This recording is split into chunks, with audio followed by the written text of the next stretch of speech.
Ladies and gentlemen, welcome back to Crime and Entertainment. We have here technically first-time guests for all of our viewers. Me and Doug have been working on a project we're trying to put together for you guys. Hopefully we'll have it released maybe mid-2023, last quarter of 2023, because we're trying to release them when they're all together. But I figured this would be a great way to introduce him to all of our listeners. We are going to be covering the Cocaine Bear story and all of the shenanigans that comes with it, which kind of involves a lot of the people that we're going to be talking about through our little mini series we're doing. So please welcome to the show, Doug Pegram. Doug, how are you, my friend? Good. How are you? I'm doing good. Now, we were just speaking before I hopped on air. You know, everybody's seeing the trailer for this movie, Cocaine Bear. And I have to admit, it hooked me. Then I seen, inspired by true events. So obviously I start sleuthing and going seeing what's going on, and I read about this pilot, and then it just kind of gets deeper and deeper, and you're going down a rabbit hole. Before you know it, I'm circling back into some of the things that you and I have already discussed on some episodes that haven't been released yet. I mean, it was just a crazy, crazy story. When did you first hear about this? I heard about it maybe about 6 years ago, 5 or 6 years ago.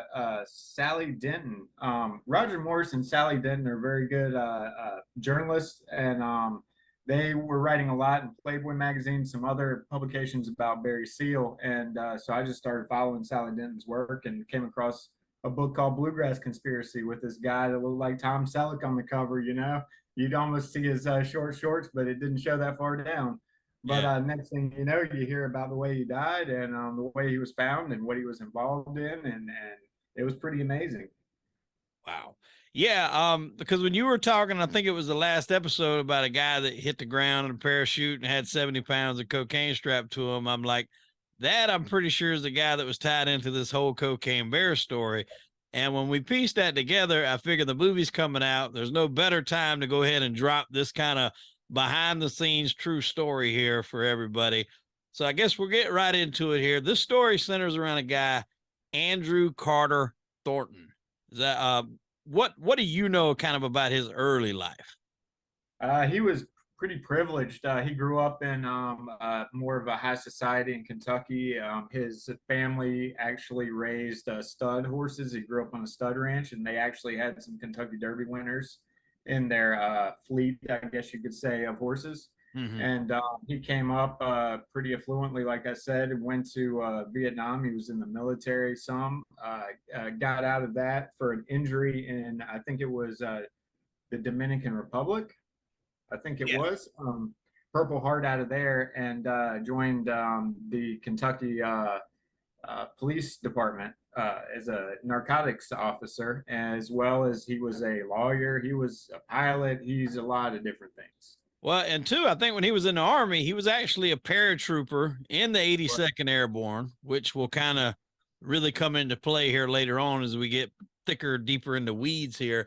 But yes, you are correct. He did get hurt. I think it was in the Dominican Republic. He did get the Purple Heart.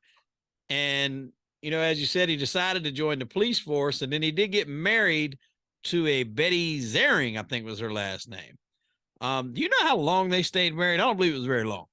I think it said it was 2 years, I think is what I remember it being. Not too long after college. It was during college, and it wasn't too long after college it separated. Because one of the reports I remember seeing was Betty said that he would regularly meet with hitmen from the Detroit Mafia. Mm-hmm. Mm-hmm. Yeah, it's insane. I guess being in the narcotics officer and being around all those criminals sure opens up your I guess your dossier of your contacts and who you can deal with. So Yeah. I guess he ended up having to eventually leave law enforcement because nobody's going to trust you if you're still a law enforcement officer and asking them to do something for you. So I Right. think he had to leave for the credibility of what he wanted to do later. And even his fellow officers, described him as kind of a cowboy of sorts, if you will. And he often got the reputation pretty quickly that he would maybe not necessarily turn in everything he collected on the street and then resell some for, higher value, which we've seen that done multiple times on TV shows and stuff like that. You bust somebody and they got 28 pounds of weed, but only 10 gets turned into the office. So obviously, what happens with the remaining weed, it gets sold on the street and that goes straight into the the police officer's pockets. Yeah, and from what I understand, he was under investigation by Internal Affairs. He and a few of his compadres Yeah. for some of their misdoings in the line of duty there. Yeah. Now, like you say, he did divorce Betty. And I read that after that, he was like he believed in, like, I guess another Holocaust or something like that was coming. He started like stockpiling weapons and doing all kind of crazy shit around his house. He described himself as like a freelance military advisor. Yeah, he was a little bit of what you call a survivalist and one of the end of times believer guys. Yeah. He concertina wire around the outside of the perimeter of his facility. That's like the wire around like prisons and shit, right? The razor wire. Razor wire. Yeah, exactly. Yeah, he was pretty wild out there.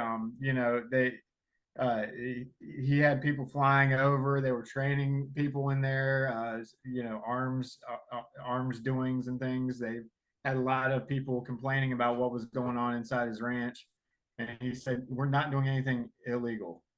So that was where it was kept at that. Yeah, I think some people that even complained, saying something like he was doing like guerrilla warfare training and some shit. I mean, it got pretty crazy what he was into there. Yep. Kind of sounds exactly like Mina down there with some of the things that Terry Reid was doing down there in north of Mina. Yes. That strip they had for the Cuban revolutionaries and the Sandinistas and everything. Yes, it does. Now, in 1977, he actually goes to work for, was it Bradley Bryant, right? Yeah, his best friend. Yeah, so he had known, I think he was the best man at his wedding. And he had a company, Executive Protection Limited, I think it was.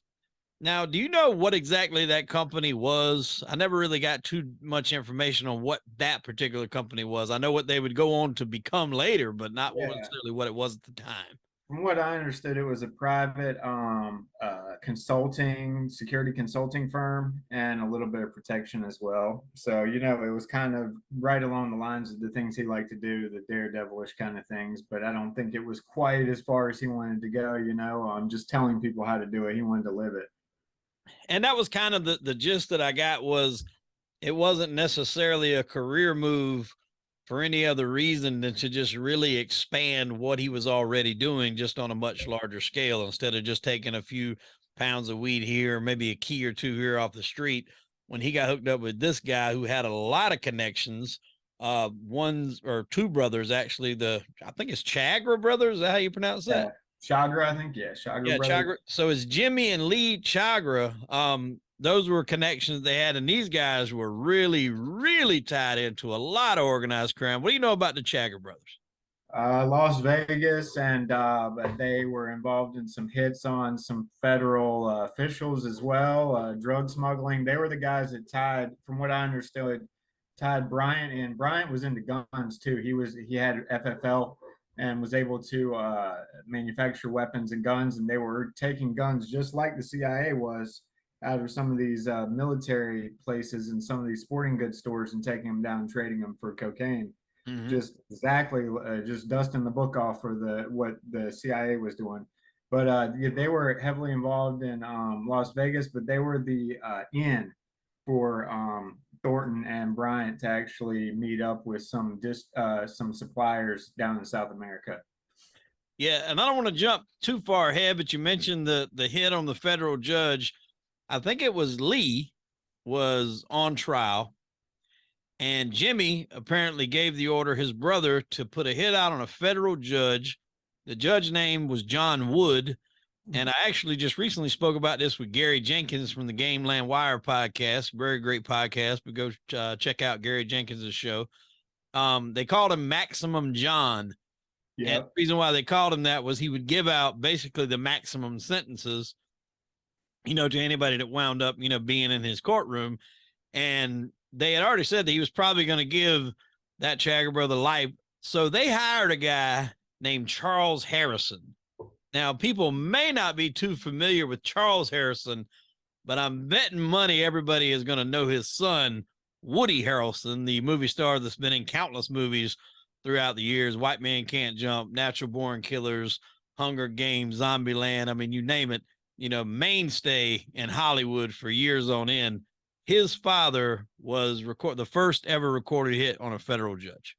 And that blew my mind when I was researching Kennedy assassination, and I saw an interview in Yeah, jail he from linked to that. Harrelson, and they supposedly he was potentially one of the three tramps that was walked off one of the boxcars that was Yes. the tall individual. But he said, if you think that it was a one-man show, you were out of your minds. What you said you'd killed President Kennedy. At the same time I said I had killed the judge, I said I had killed Kennedy. Well, do you believe Lee Harvey Oswald killed President Kennedy? We'll get back to that. Alone, without any aid from a rogue agency of the U.S. government, or at least a portion of that agency. I believe you're very naive if you do. But I blew my mind when I found out it was Woody's dad. Yeah, and Woody doesn't talk about it very much. And I think I seen an interview that he did one time where they were speaking on it. Barbara Walters, I think it was. I think it was Barbara Walters, and he said, basically, I'm paraphrasing here. I can't remember exactly. It's been a minute, way before I was really deep into all this stuff here. But something along the lines of, my father was no saint, and he did a lot of bad stuff, but what they put him in jail for is probably the one thing that he didn't do.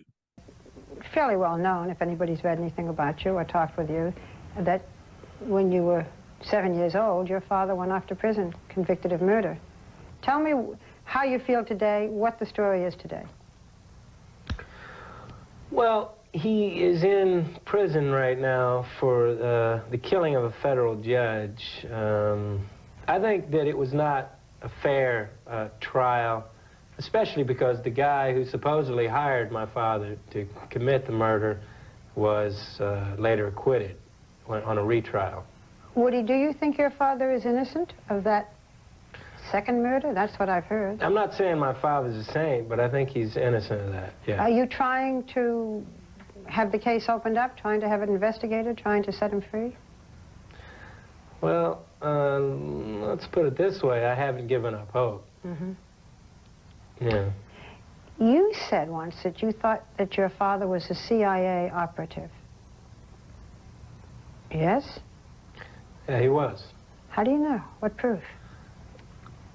See, I shouldn't get into this right now. Okay. This is where we're going to get into trouble. But this is something that you feel and that you're trying to work on? Oh, I know it's true, but, Does it make a difference?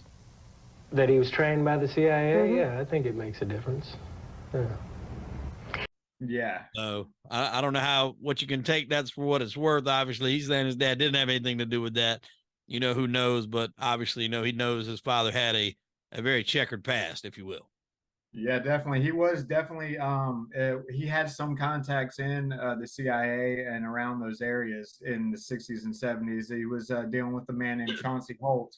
I don't know if you're familiar with that individual, but he was known as a counterfeiter and basically like a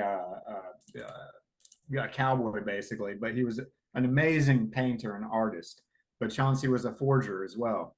And so he was one of the individuals that came off the boxcar that day, the short guy in the front, in front of Harrelson. So Harrelson did have quite a few contacts that were connected. It's crazy how intertwined all this stuff is. Mm-hmm.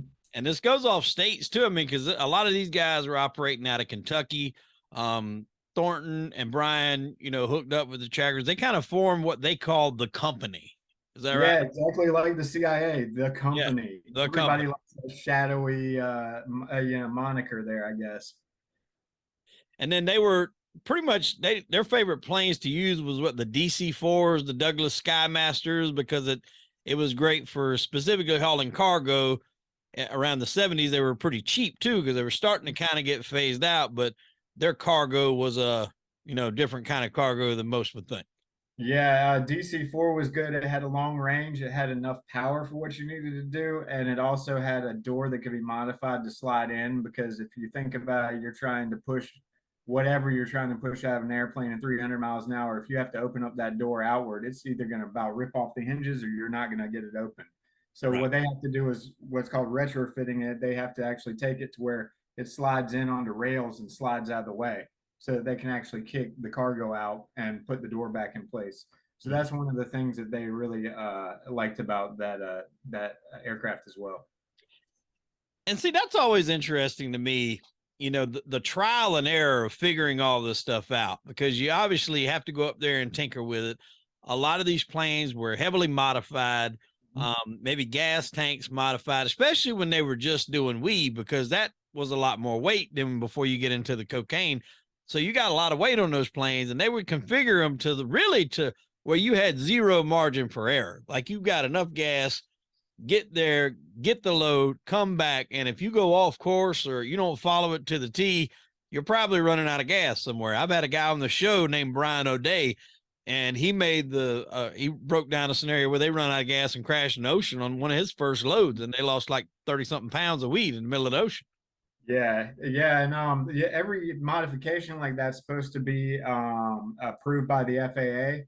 And I know in Barry's case, Barry Seal, he had put bladders, internal bladders inside the aircraft where he could pump it back out into the fuel tanks. And the door that slid in, and some electronic communications gear. But these guys would fly so low sometimes over the Gulf of Mexico. When he would land, they would have to change out his propellers because he would have bent the tips of the propellers on the waves coming in. Oh, that's amazing. Wow. Yeah, that's some damn skill. And I don't necessarily when we talked off air before we got started, I didn't see to where Thornton had I mean, obviously he was in the airborne, so I knew he know how to jump out of a plane, but jumping out of them and flying is two very different things.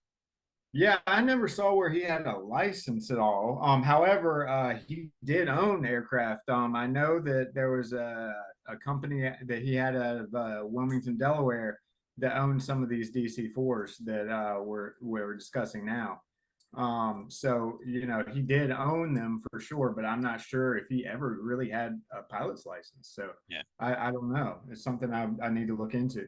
Now, I read that their first load kind of went off, I'd say without a hitch, because there's not really a lot to go off of, because obviously a lot wasn't being documented back then in those days. But I know when it really started to change is when they brought in a load on January the 11th of 1979. Somebody seen them, and they seen that there was a guy from the local police office by the name of Harold Brown was there to help them unload this. And a FBI agent by the name of Jim Higgins got a tip from someone about all this going on. And that's what kind of started them looking at Thornton and the company and everybody involved. Yeah, wasn't Harold Brown DEA potentially? I can't remember if he was DEA or not. I know he was crooked in some way, shape, or form. I thought he was a DEA agent. I'm not sure. Yeah, he might have been. Jim Higgins was FBI, but Harold Brown may have been DEA. I know whatever he was very high up.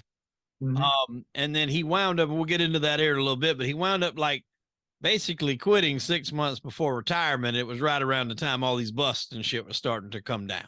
And they put the financial motivation in perspective, because they, at that time, Kentucky police officer made about $18,000 to $20,000 a year. Yes. They were making $18,000 to $20,000 in a day.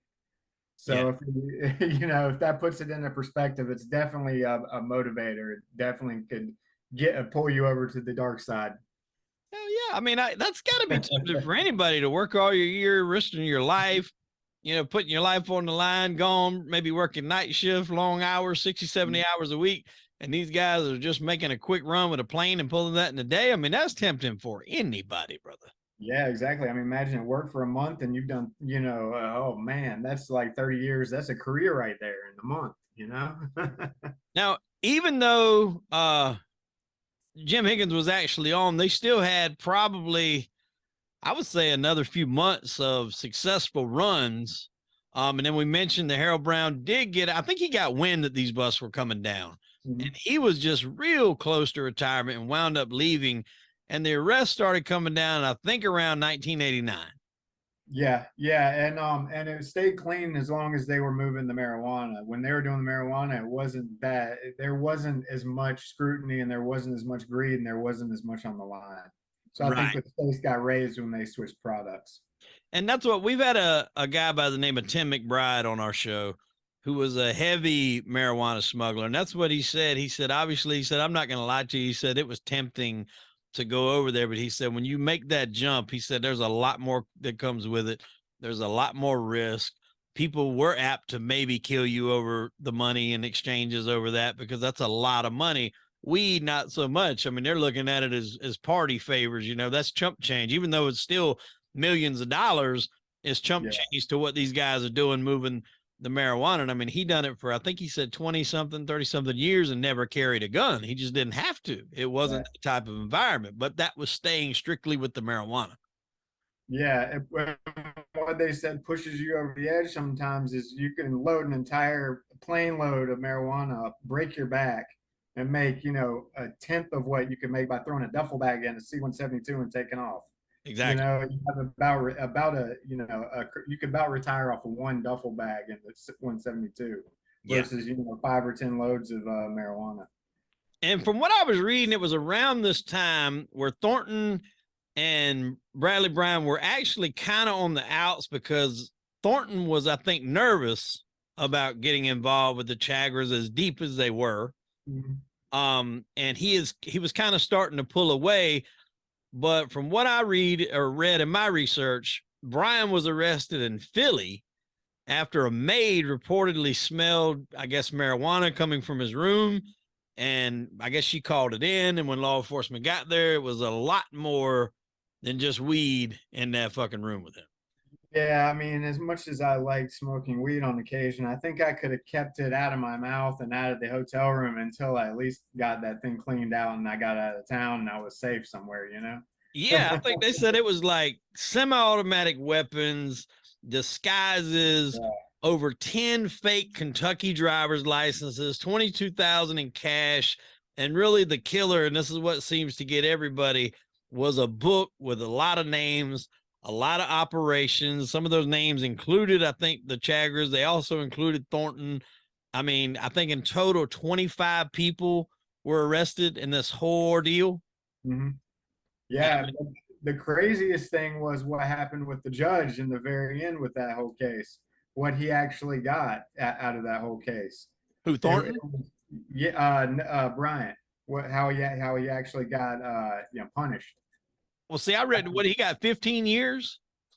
I think he got 15 years, but one of the other individuals got like 6 months for. That was Thornton. Thornton only got 6 months. Yeah, that's right. Yep. Yeah. That's insane. Being associated with all that and you get 6 months, you know, he must have had something on somebody, you know? Well, I think Bradley even claimed that Thornton was working with the CIA in some capacity, or that he was running clandestine operations or something along those lines. So that could have been something where if there was any validity to it, they could have put a harsher sentence on him and let Thornton walk. I mean, we've seen that a lot in the past.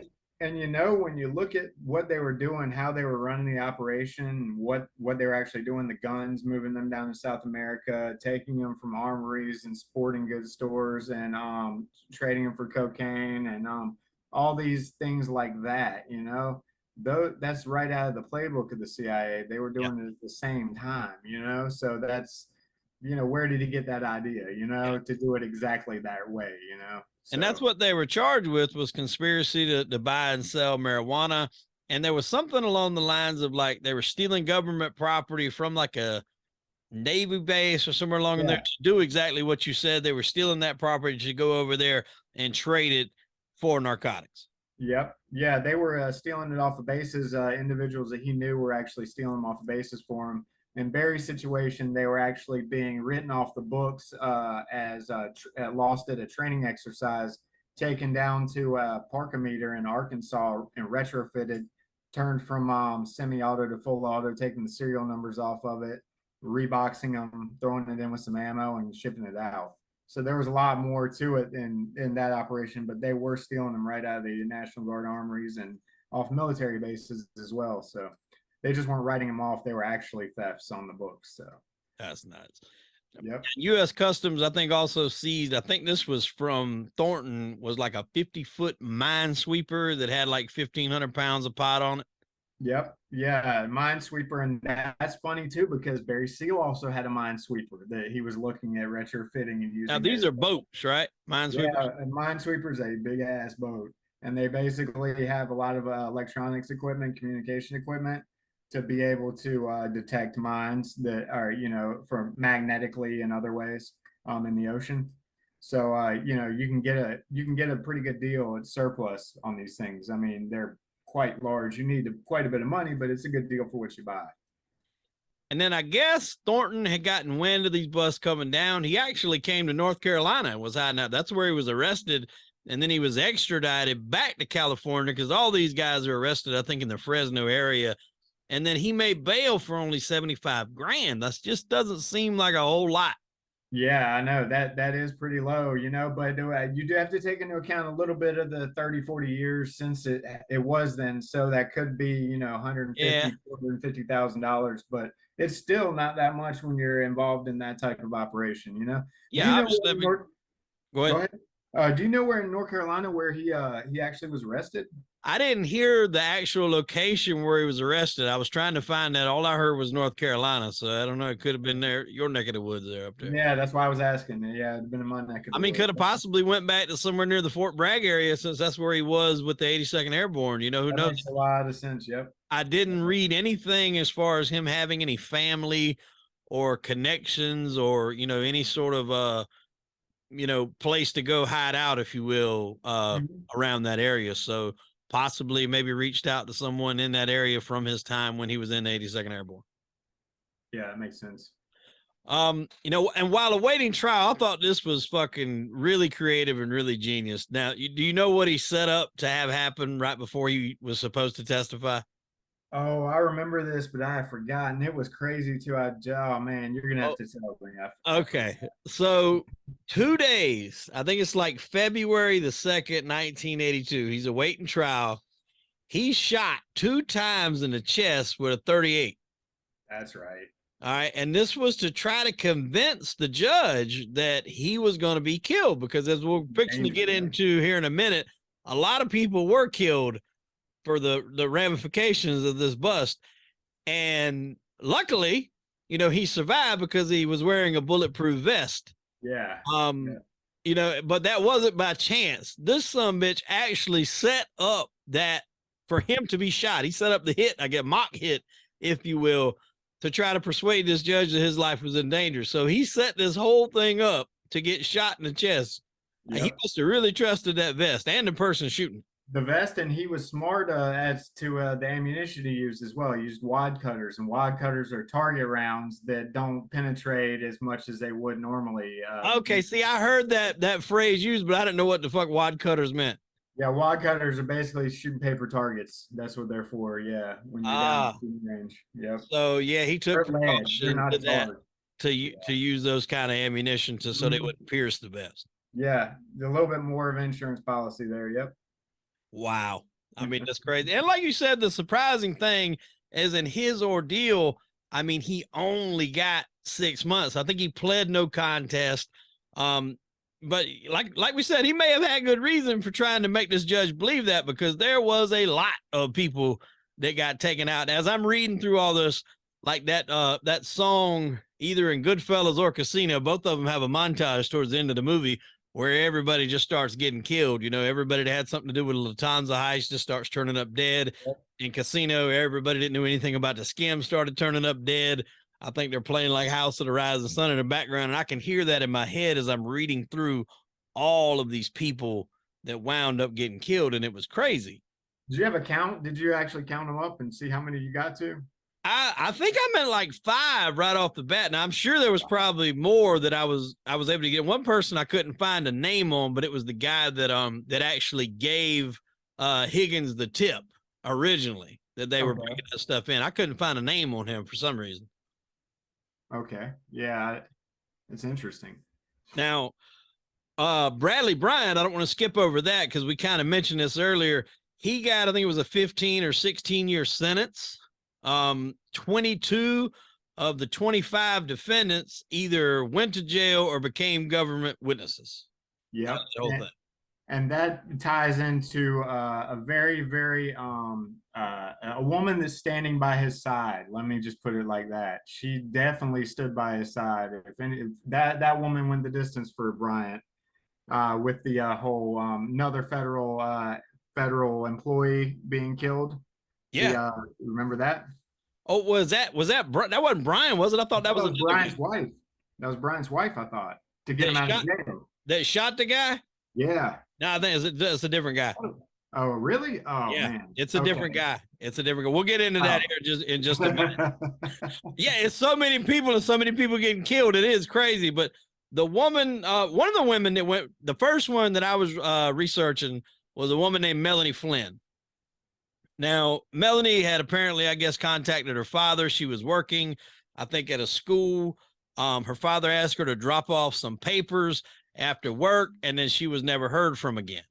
8 days later, they found her car. And then I think later on that year in August, they found her pocketbook. A fisherman found her pocketbook in like I guess some sort of creek or whatever. And it contained a medication that was prescribed to her for an issue or condition that she had that resulted in her falling off a horse, years earlier.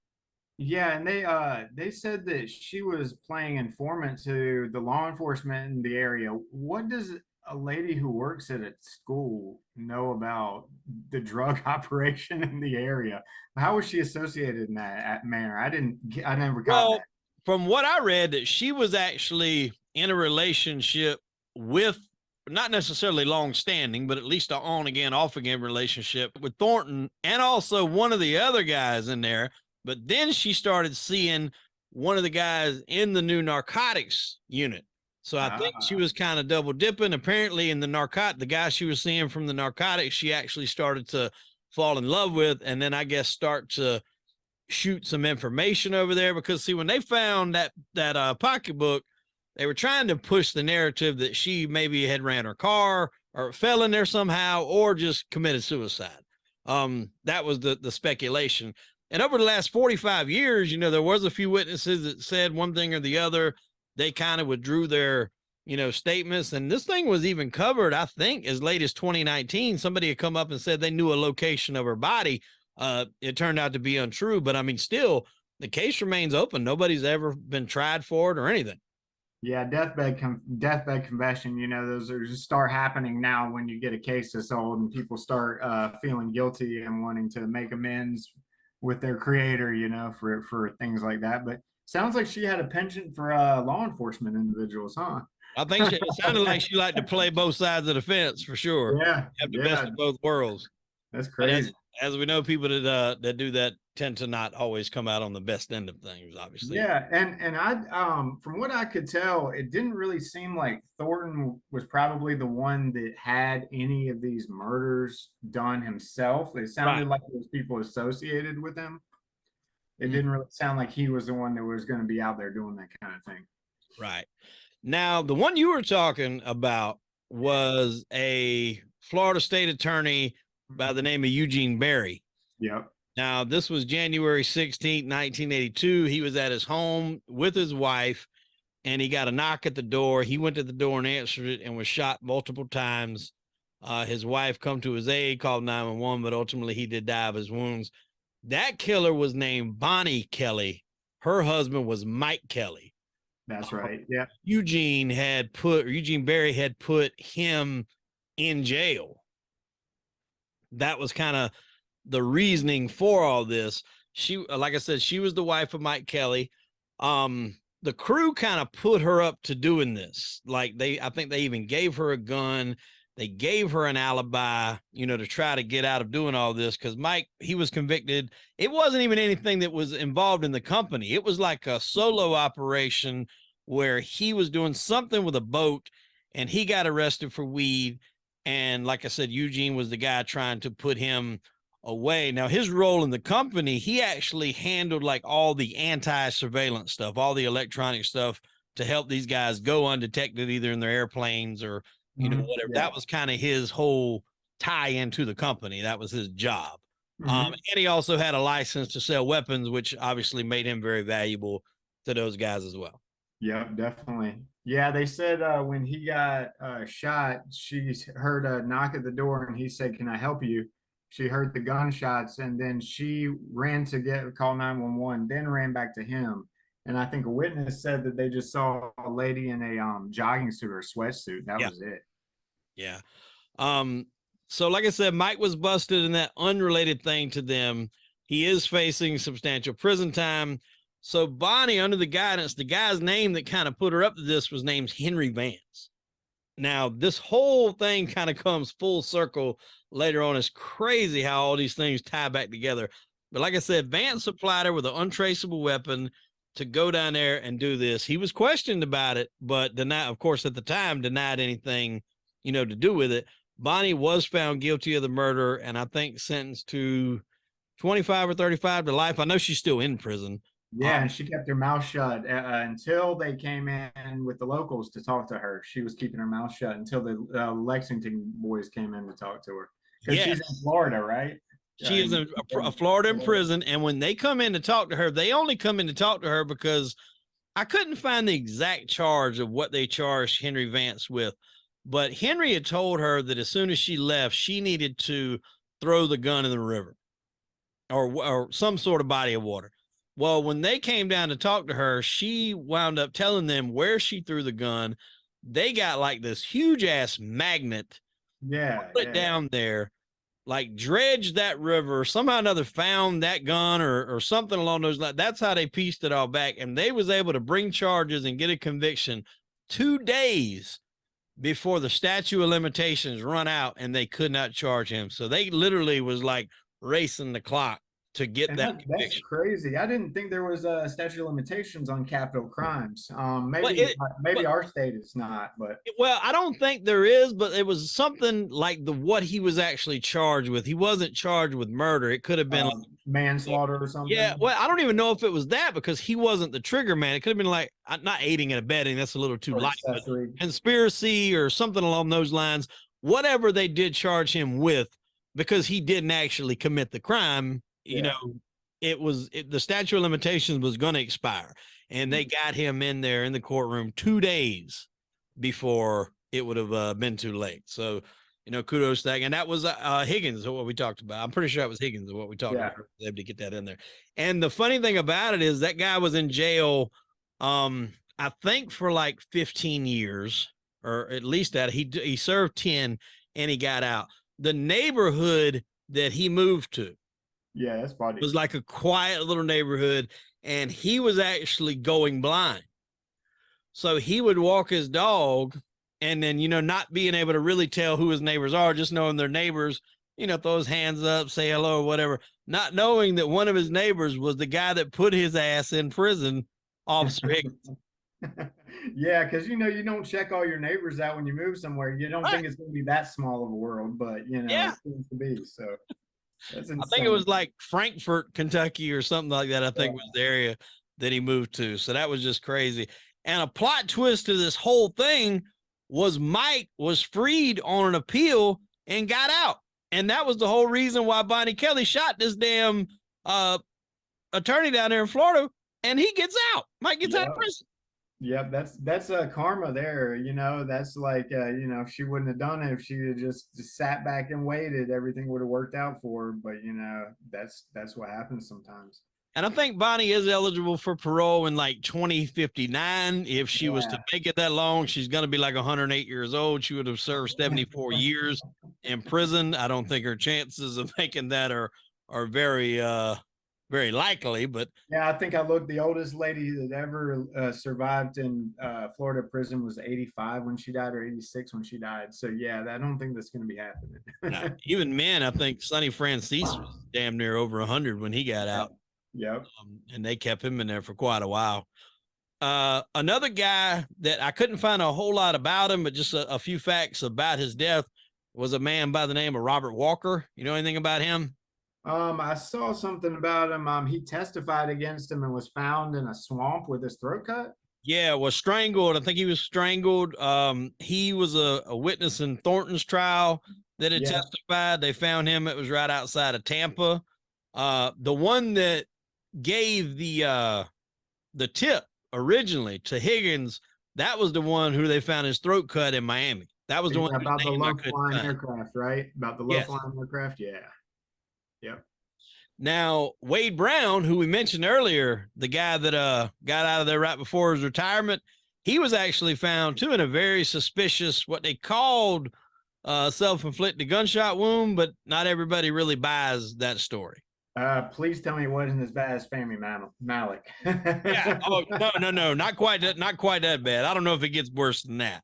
I think it was just the way it was done. It didn't really, I mean, it passed the sniff test, I guess, but when people looked a little bit deeper, you could find a lot of holes in it, but there just wasn't enough evidence to try to combat anything with it. At least the dog didn't chew his head off and regurgitate it, even though they found his head in the dumpster 2 weeks later. And for people that don't really know what we're referring to, it's an episode in our series. The first episode is called Boys on the Tracks, and there was a medical examiner put in place by a former president of ours, Bill Clinton, who was the governor of Arkansas at the time, who just gave out these ridiculous excuses to why people that were witnesses to 2 murders of 2 young boys that died on train tracks or were beaten to death and put on train tracks. Anybody that come up with any information, much like this case, just wound up disappearing. And there was an issue where a guy died and had no head. And this doctor ruled, I don't even think he wasn't a doctor. He was just put in that position. He ruled that the guy's head was eaten by his family dog. Yeah. And he had regurgitated it, and that's why they couldn't find it. But the only problem with that whole theory is the head was found like a couple blocks away in a dumpster. And the dog was a Pomeranian, so I don't think they could taken care of that. Yeah, that's a little bit more than the dog could chew, literally. Oh man. So like I said, right after that, Wade Brown's found with an apparent suicide. And again, Thornton only winds up with 6 months out of this whole thing. So he's got to be rubbing elbows with the right people, because he's not really, I don't think he was in any danger at this point of getting taken out. And he gets the lightest sentence seemingly out of everybody. I mean, even the guy that got out got arrested. He just wound up beating it on appeal. So he really skated out of that, which again lends more credibility to the fact that maybe he did have some friends higher up the food chain. Yeah, potentially he was involved in some things, but maybe not as deep as some others were. So that still kept him out there a little bit, Now, here's kind of getting to the meat and potatoes of this whole cocaine bear thing. Was it September the 11th? September 10th. 10th. Okay, I've heard 10th and 11th mentioned. I don't know if maybe it was the 9th, so it depends on whether before or after midnight. Right. I guess he was found on the 11th. I think the flight was hit on the 10th, so maybe that's why there was a little bit of discrepancy there. But in 1985, he was flying a Cessna twin-engine 404, so a small plane here. He is wearing a bulletproof vest, night vision goggles. He's got, I think, a 9mm and a 22. Some knives, around $4,500 in cash, and 6 gold cougarons, and a duffel bag full of cocaine. Yeah, and Italian loafers. Italian loafers. That was I didn't hear that to the end.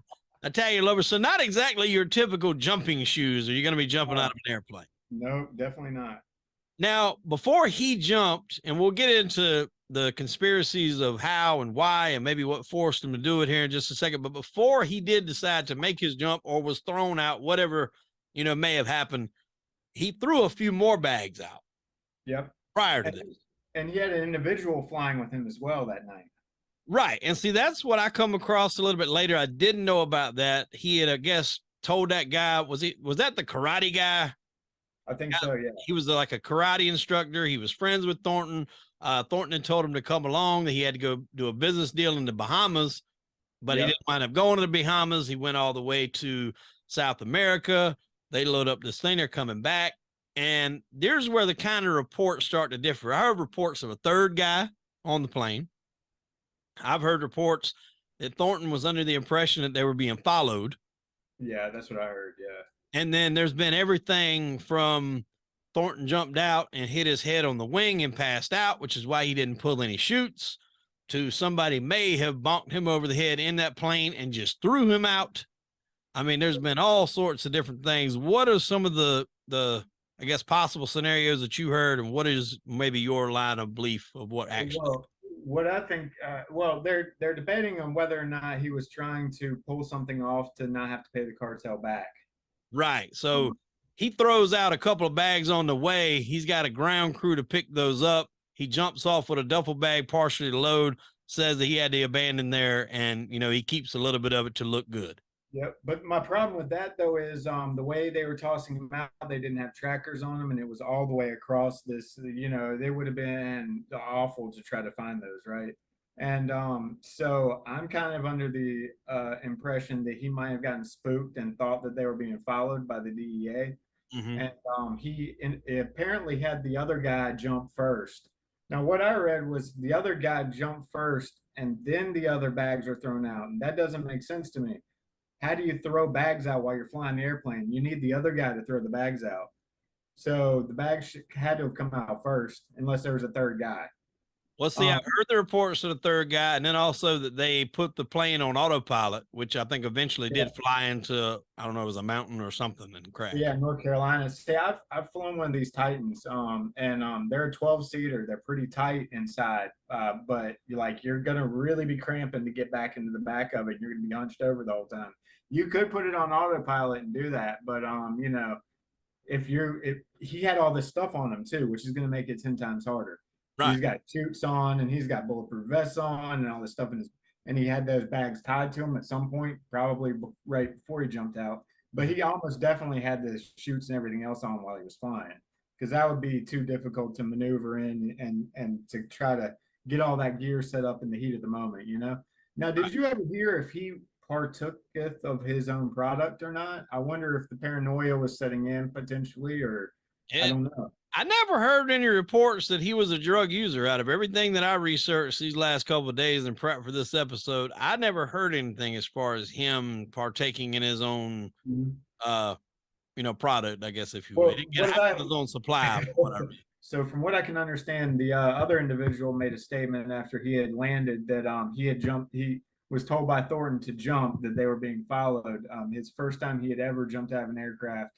He almost got clipped by some part of the airplane, but ended up making it, landing on a solo jump. Your first 10 jumps when you're being licensed and certified to be a jump qualified, I guess, you're supposed to jump tandem. And so this would be pretty crazy to jump out your very first time like that, in the middle of the night. So, but they know he ended up ditching his chute behind a building about 2 miles away from where they found Thornton's body. Yes. And then Thornton, then of course we know that he started his whole trip out of the aircraft some way, somehow. Yeah, and see, I kept getting conflicting reports because obviously neither of the chutes open. Did you get that he tried to pull the backup chute instead of the main chute? From what I understood, his main chute did not deploy. Okay. So his reserve chute did deploy. However, your reserve chute isn't weighted for the same amount of weight, and it's not what they call aerobatic. So your primary is most likely going to be one where you can pull the sides and maneuver, right? Right. It's not going to be just like when you go to basic training where they just have you go with the dome, parachute where you go straight down. That's like your reserve chute. Right. So he had no control over where he was going to go. Plus, he had the extra 200 pounds on him or something like that. Yeah, at least I think it was 75 pounds just in blow.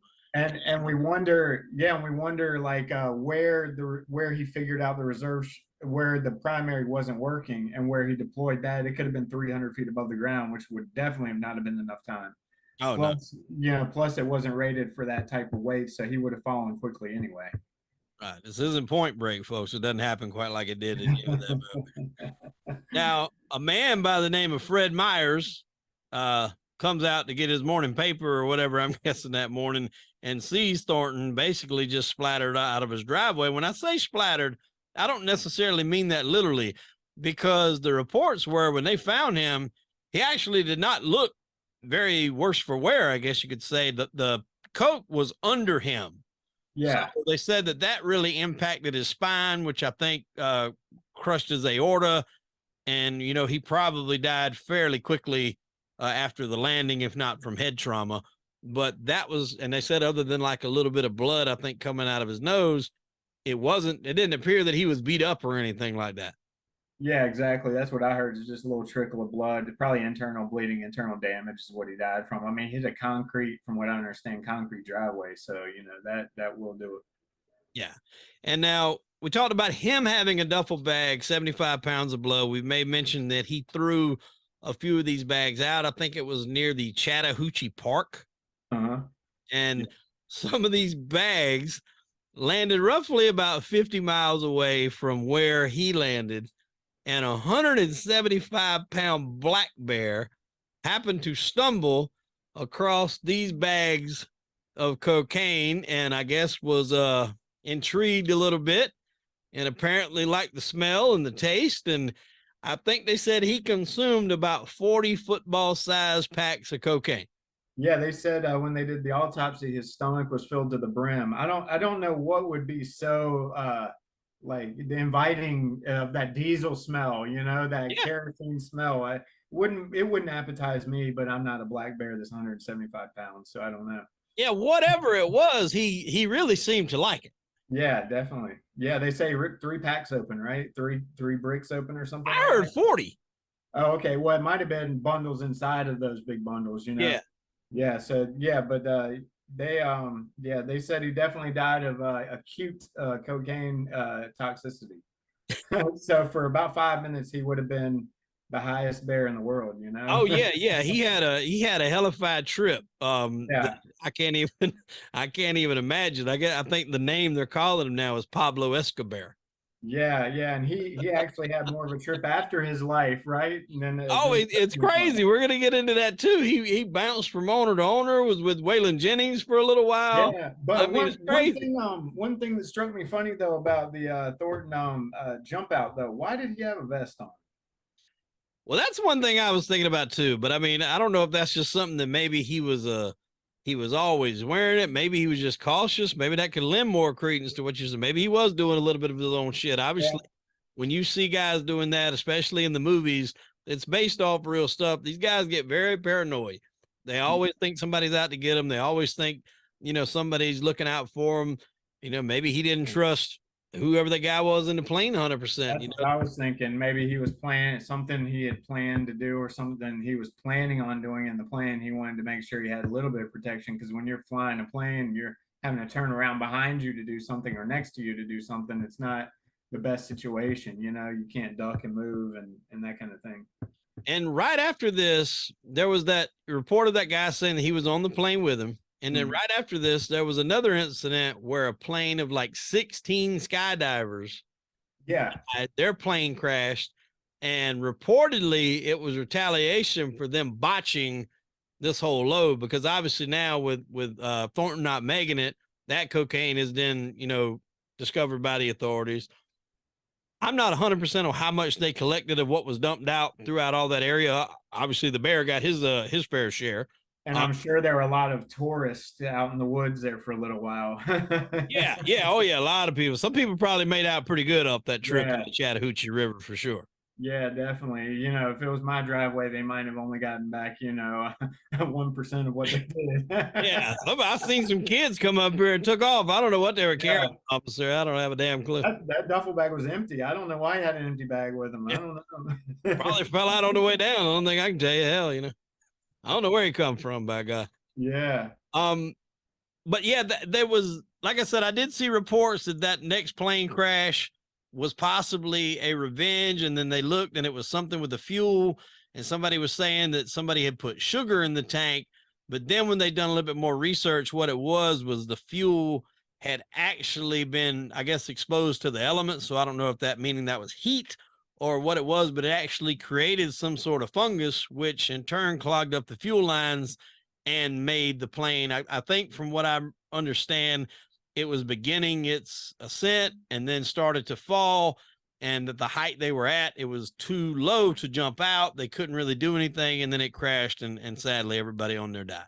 And see, I thought that was interesting too. I'm got a few hours left before I have my pilot's license, and knowing how you do pre-flight, one of the things you do is go underneath the wings or to the fuel, the way the fuel runs, and you take a little, basically a nipple, and you push it into this little valve, and you milk it basically for water or anything else. And while you're doing that, you're going to see that it's not flowing, it's not running like it should.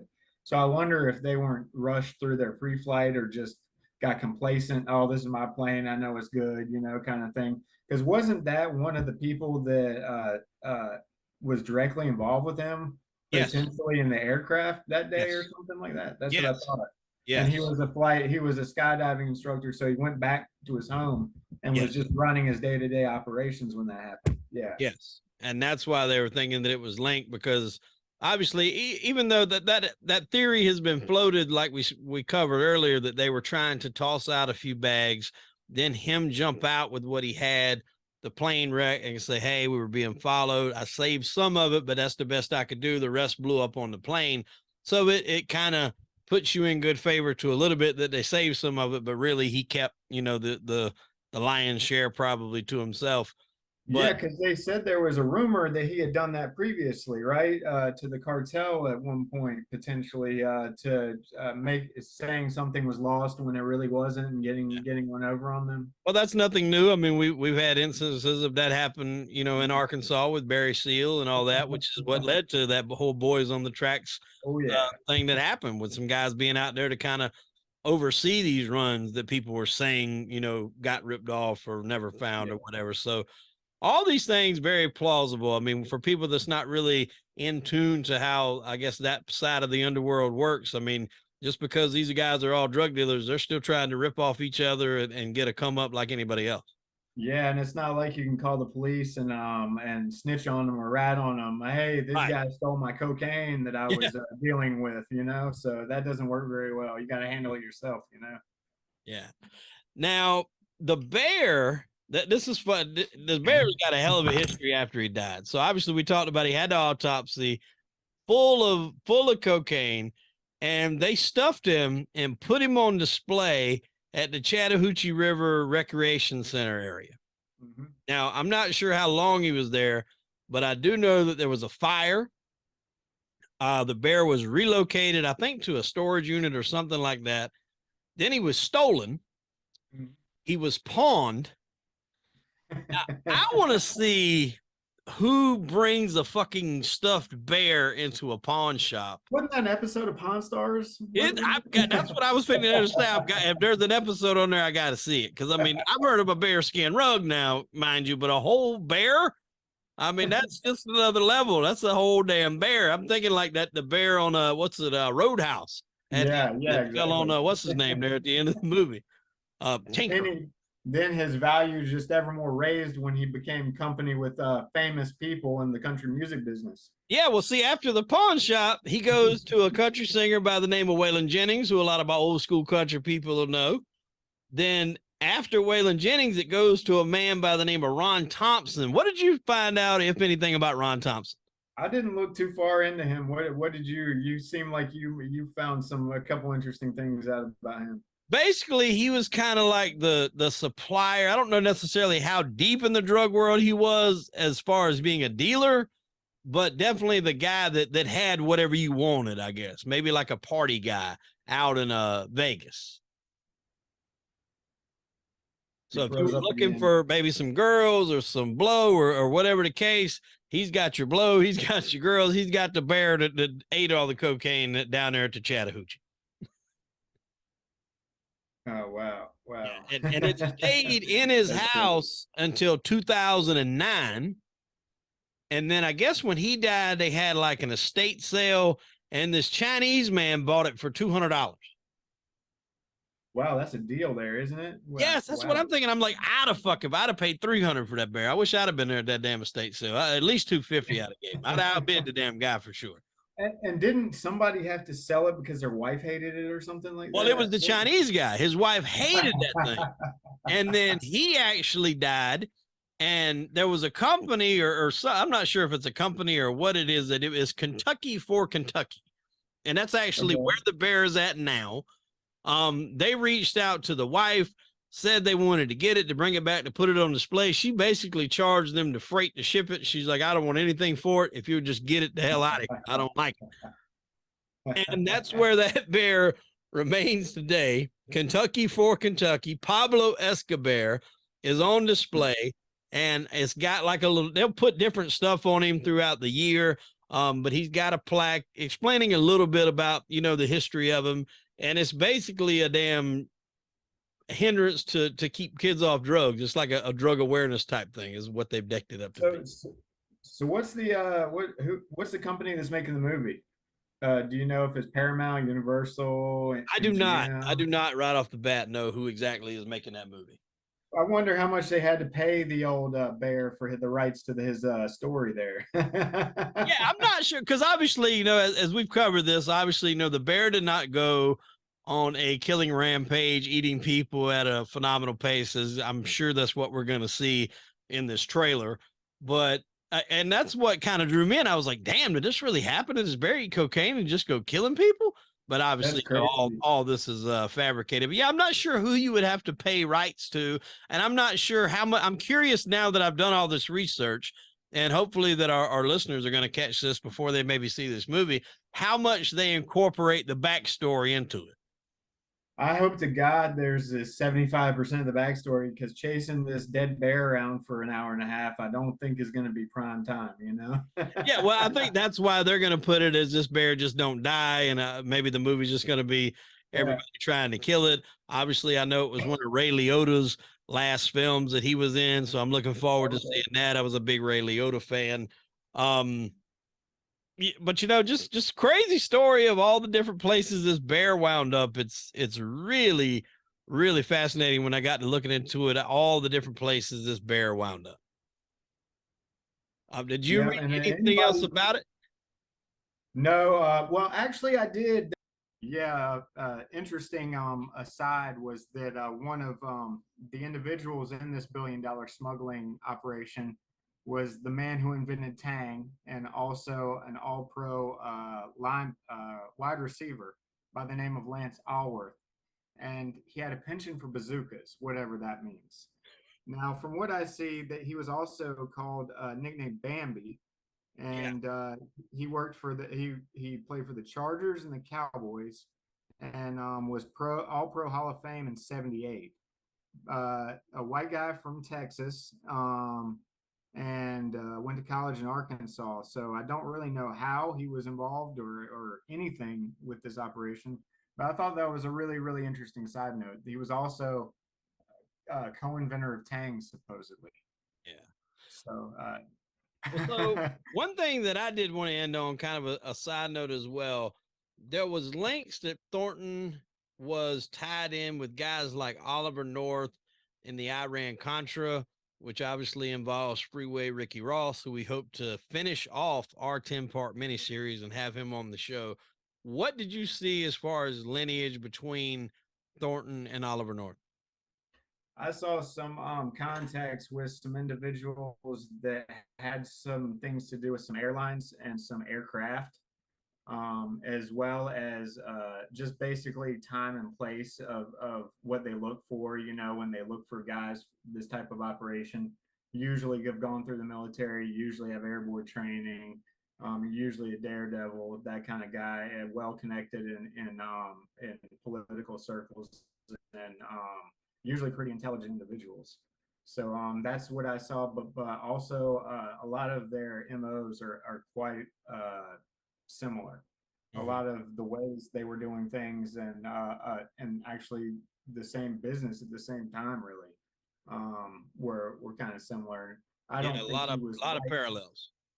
Yeah, I don't think he was right under Oliver North or anything, but I wouldn't doubt that he knew Oliver North and knew a lot of the pilots. And yeah, so I think if anything, that he probably knows individuals that were in the operations, and some of the pilots and things. And at the most, he probably heard about what they were doing, and then took good ideas that they were operating with, and ran with it himself. Yeah. And from what I understand too, the FBI had files on Andrew Thornton, and they said it was over 600 pages. Yeah. I mean, that is a lot of pages, ladies and gentlemen. That is a shitload of information. So this guy was tied into something. Yeah, I pulled just one file last night, and it was 43 pages, just one file, just one like back and forth with some agents about some of the things he was dealing with. Wow. So I can just imagine, and it was redacted left and freaking right. So Yeah. Yeah, I that heard was a lot pretty of the interesting. reports that had phone numbers, contacts, all that. A lot of it was redacted. So, well, we hope everybody gets a little something out of this episode. I always find it really interesting in some of my past episodes that I've done, like my Behind the Gangster series on the show, where Hollywood takes liberties and stretches things. So now, being that I've done all this research to figure out kind of the real story, I'm really interested, like we said earlier, to see how much they incorporate of the actual story, or if they just basically turn it into a damn Texas blow black bear massacre type situation, to see what they come up with there. Yeah, we hope we don't have another American made the story of Mina and Barry Yeah. on our hands. Yeah, for sure. And folks, I mean, definitely go out, check out Cocaine Bear this weekend. I know I'm going to check it out. The movie had me before I even realized there was a true story involved in it, just because it looked batshit crazy, and that's right up my alley. But now I'm a little intrigued even more to go out and see it. And I hope each and every one of you guys will, be intrigued as well. Hope you enjoyed this episode. Look for Doug, like I said, in the coming episodes here in 2023. We got a lot of great stuff planned. Not the last time you're going to see him on this program, I guarantee it. And that will do it for today's show, ladies and gentlemen. I am Hollywood Wade. That was Doug Pegerman. Unfortunately, we are out of time. Doug, we appreciate it, my friend. Thank you, and thanks, guys, for listening.